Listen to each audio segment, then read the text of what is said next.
નમસ્કાર મિત્રો, બગદાણા બબાલની જ આ માહિતી આજે હું તમને આપવા જઈ રહ્યો છું. એ માહિતી છે ગુનેગારો વિશે.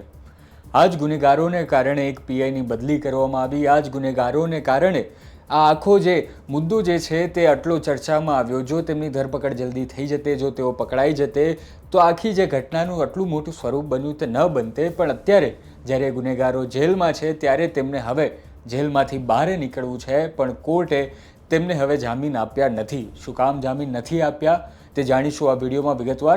નમસ્કાર, હું છું કૃણાલ. મિત્રો, બગદાણા બબાલની જે શરૂઆત થઈ હતી તે નવનીત બાલદિયાને માર મારવાથી થઈ હતી, અને માર માર્યા બાદ જ્યારે ગુનેગારો કોણ હતા તેને હજી સુધી પકડવામાં નહોતા આવ્યા. તેઓ વારવાર માંગણી કરી રહ્યા હતા કે ગુનેગારોને પકડવામાં આવે, તેમને જેલની પાછળ નાખવામાં આવે, પણ તેની જલ્દી જે છે તે ધરપકડ નહોતી થઈ ને તેના જ કારણે આખો જે સમગ્ર વિવાદ છે તે બદલ્યો, અને તેના કારણે જ એસઆઈટીની પણ રચના કરવામાં આવી, એક પીઆઈની બદલી કરવામાં આવી. શું કામ? કારણ કે ગુનેગારોને પકડવામાં નહોતા આવ્યા સમયસર માટે. હવે જ્યારે આ 14 ગુનેગારો પકડાઈ ગયા છે તેમાંથી 8 ગુનેગારોએ બહાર નીકળવા માટે જામીન અરજી કરી હતી, અને તેમાં હજી વધુ એક ગુનેગાર જે છે તેમણે આગોતરા જામીન અરજી કરી હતી, પણ જે ગઈકાલે કોર્ટે તેને સુનાવણી થઈ હતી તેમાં તેમણે ના પાડી હતી અને ટાળી હતી. શું કામ ટાળી હતી? તો કારણ એ જ છે કે હજી જે એસઆઈટીની રચના જે થઈ છે તેમાં પોલીસે રિપોર્ટ હજી જે છે તે સબમિટ નથી કર્યો. હજી જે પોલીસ પોતાની આખી આ જે ઘટના જે છે તેની હજી માહિતી મેળવી રહી છે, તેનું રિસર્ચ કરી રહી છે, અને ત્યારે તેમણે આ જે રિપોર્ટ જે છે તે સબમિટ નથી કર્યો.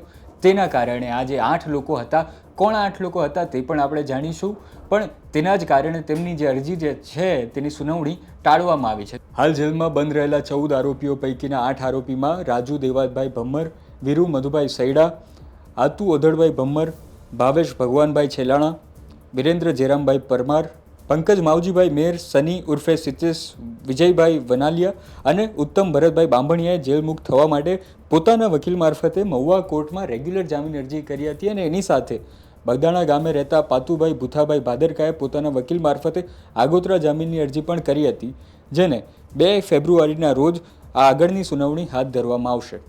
તો આ જ કારણોસર 8 ગુનેગારો અને એક જે છે તેમણે આગોતરા જામીનની અરજી કરી છે. તે 9 લોકોને હજી કોર્ટે જામીન નથી આપી, પણ થોડા જ સમયમાં એટલે કે 2 ફેબ્રુઆરીએ વધુ સુનાવણી બહાર પડવાની છે. ત્યારે જાણવા મળશે કે કેટલા ગુનેગારો છૂટે છે અને કોણ નથી છૂટી રહ્યું.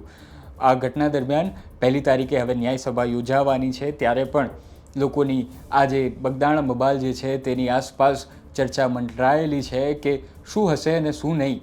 આ સાથે વધુ એક વિડીયો જે તમે ગુજરાત તકની યુટ્યુબ ચેનલ પર જ જોઈ શકો છો કે જહીરા જાહિર જે છે તેઓ જેલમાં શું કરી રહ્યા છે, તેઓ પોતાનો દિવસ કઈ રીતે પસાર કરી રહ્યા છે. અંદરની માહિતી જે છે તમને જાણવા મળશે નિષ્કર્ષ વિથ નિશિતમાં.